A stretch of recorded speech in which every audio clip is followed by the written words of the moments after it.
Hey, so what's up everybody? How you doing? Ollie Welch here. So, are you one of those people that you get home, someone asks you, how was your day? And you said, you know what? There's never ever enough time.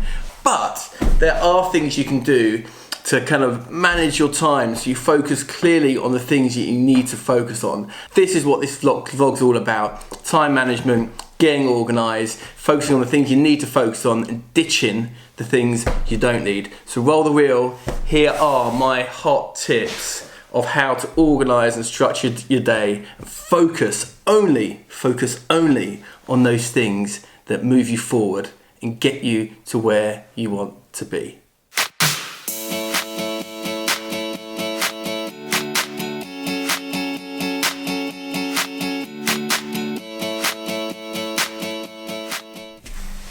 So, before we go any further, 2 books I would highly recommend you read. Not affiliated to them, don't get anything for recommending them. So the first one you must read is Eat That Frog by Brian Tracy. Ignore the title, sounds a bit crazy, but once you get into it, it will really start to, you'll start to understand where the title comes from. But, great book, great tips. So the second book is The Subtle Art of Not Giving a Fuck. Apologies for the swearing, try hard not to, but it's a title, can't ignore it. But The Subtle Art of Not Giving a Fuck is by a guy called Mark Manson. I've posted about it. Really talks around, it's all about focusing on positive things. And you know, I'll tell you how best to describe it. You know, you get that person, you're sitting in a restaurant and you have a really nice meal, and there's always that person on your table, well not always, but sometimes on your table, you might not know them that well, might be a work colleague, could be just someone else in the restaurant that makes a big deal out of absolutely nothing. Those people that fill their lives worrying about things that they really shouldn't worry about and just have millions of distractions, that's what this book's about. The Subtle Art of Not Giving a Fuck. Focusing on all of those positive things, all the things that move you in the direction that you need to move on. So they're your 2 books, Eat That Frog and The Subtle Art of Not Giving a Fuck. They're linked in the subscription below. Download them, buy them, however you want to consume the data or the information in them, highly recommend it.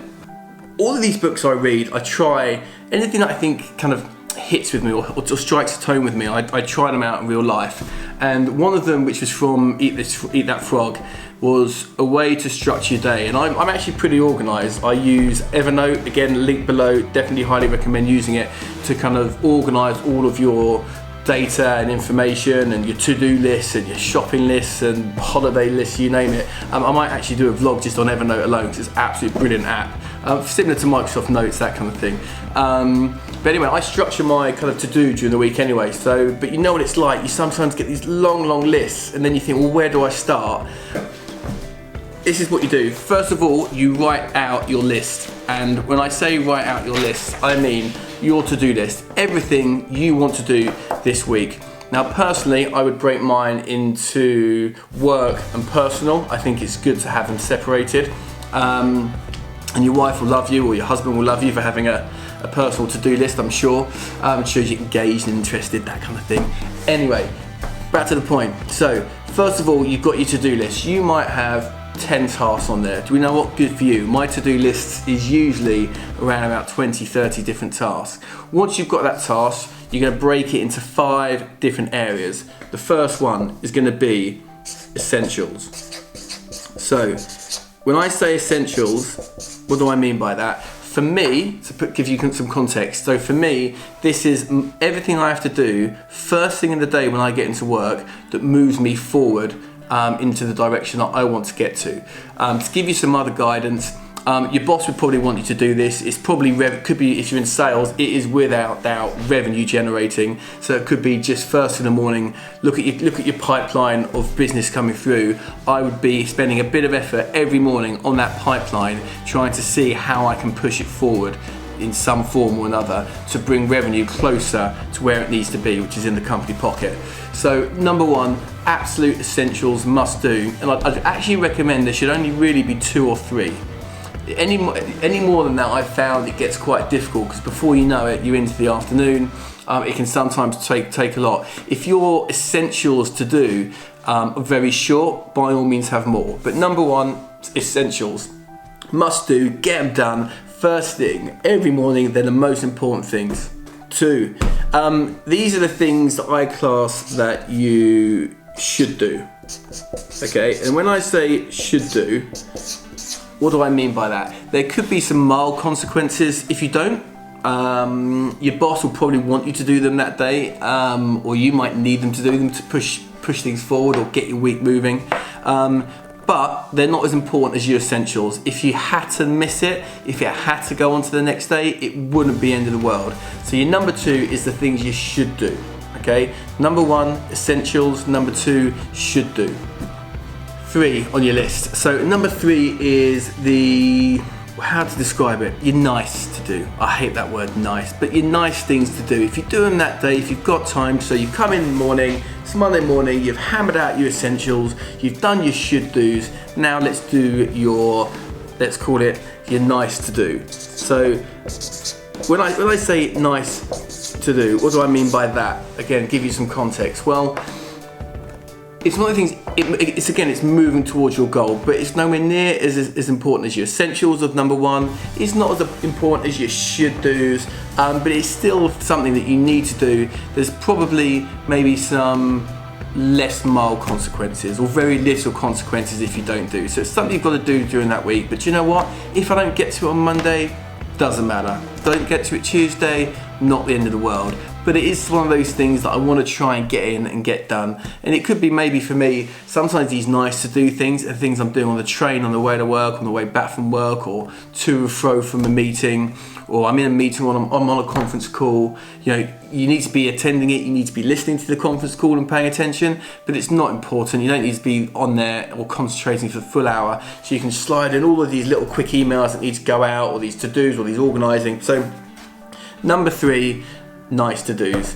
I'm writing a list here and I will post this below, but number 4, and this for me was the not life changing, but the parts that really started to make a difference for me, because I always knew what my priorities were. I always knew those things that had to get done.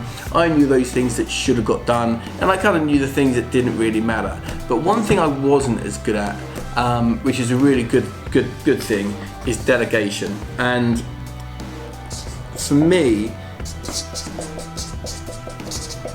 this stems from managing people. I used to try and do everything myself, especially if I thought I could do it better, which isn't the right way. You should always be training and building your teams to be able to do things for you or with you. But number 4, I guarantee you that if you're looking at your to-do list right now and you've got, 30 tasks for the week, how many of those tasks can you delegate and push out to other people? And when I say delegate, I mean push them out to other people. Don't forget about them, okay? Because you've got to make sure they get done, especially if they affect your day and your job and what you do. But you can delegate them out. You can give people and make them accountable for the work they need to be doing for you, and they can be coming back to you with updates to tell you that they're done. So you're aware of them. They're on your to-do list, but they're under a separate heading under delegate. So you get a large proportion or a proportion of your to-do list out straight away. And this is really, really important at the beginning of your week. So if you go in Monday, so it's Sunday today for me, I'll have my kind of list of things to do I want to achieve this week, short-term, long-term goals, dreamliners. I'm going to come back to that another day. But if you plan what you're going to delegate before you walk in on a Monday morning, and then you rock in Monday morning, you're cracking through your essentials, you've already, and to be fair, one of your essentials might actually be deal with your delegation list, because if you can delegate first thing on Monday morning, push some of those things out while your week's going on, you've got tasks being done by the people you've delegated them to, and you're going to be in a far better position, right? So number 4, delegation. Now this was my next favourite one, number 5. Very, very simple one, and one that I don't think enough people do. And if I look at the people I've worked with in the past, I guarantee a lot of people don't do this. But eliminate, right? Get it off your list. Like, how many things do you have on your list that you could literally eliminate? I'd imagine quite a lot. And how would I eliminate things? So if I look at my list this week, what really doesn't matter. I mean, I work in a target-driven industry, as I said before. So if I'm looking at the beginning of the quarter, I don't want to wait till the very end of the quarter to be cramming in deals. I mean, sometimes it just happens that way. It's the nature of the beast. But you want to try and get you loaded up front, so you're not chasing your tail at the end of the quarter. So with that in mind, just eliminate any noise, anything that you've got going on that it just doesn't matter. You just don't need it. And that's the 5. So to recap, but number 1, essentials. Number 2, the should do's. Number 3, hate the word, but the nice to do's. Number 4, delegate.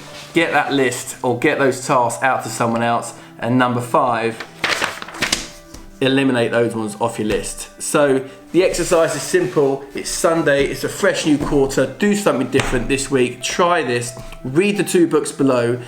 They're amazing. But first thing, go out, write all your to-do lists in one long list, just brainstorm, divide them into personal and work, because I like to keep the 2 separate myself. And then break each of those lists into 5. So 1 to 5 down left-hand column. If you use something like Evernote, it's perfect because you can update as you go along. It's on your mobile, it's on your iPad or your tablet. And then just break everything up into those five tasks. Have that set on a Sunday, so when you go in Monday morning, you are fresh. And if you want to get really ahead of yourself, do the delegation Sunday night, so people are coming in Monday morning and they've already got those tasks ready to go. Read the 2 books. Try organising yourself in that way. I've always organised myself to some extent, but not into this detail. I've been doing it now for the last couple of weeks, months, and it's amazing. Absolutely brilliant, and I would recommend it to any of you.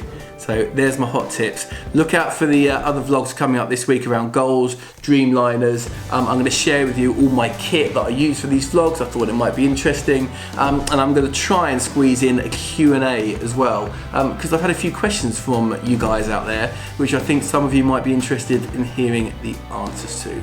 So enjoy, I will catch you soon, and that is it for today. Later on.